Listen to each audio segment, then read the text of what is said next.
पापा सोनपुर मेला में का बा?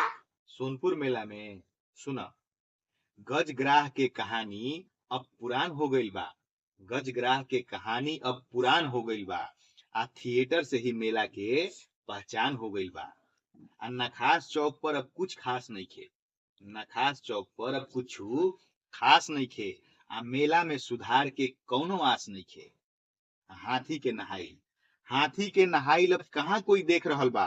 आई नेता लोग विकास के नाम पर बड़का बड़का फेंक रहल बा।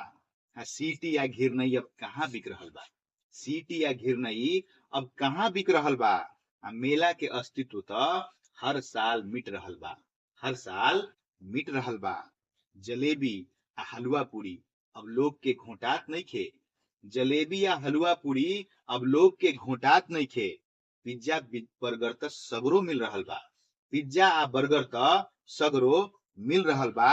बाकी उ पुरान व्यंजन के स्वाद अब भेटात नहीं खे।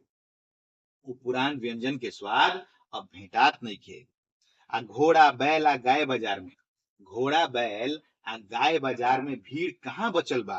आ चिड़िया बाजार के रौनक, चिड़िया बाजार के रौनक तो कुकुर बिलार से हो रहल बा। आ एडवेंचर स्पोर्ट्स के नाम पर, एडवेंचर स्पोर्ट्स के नाम पर खाना पूर्ति करावल जाता। खाना पूर्ति करावल जाता। आ लोकल कलाकार लोग के आईना दिखावल जाता। लोकल कलाकार लोग के आईना दिखावल जाता। आ उद्घाटन से समापन तक, उद्घाटन से समापन तक रोज नया नया दावा हो रहल बा। उद्घाटन से समापन तक रोज नया नया दावा हो रहल बा। हरिहर क्षेत्र के मेला अपना बदहाली पर रो रहल बा। हरिहर क्षेत्र के मेला अपना बदहाली पर रो रहल बा। बुझला।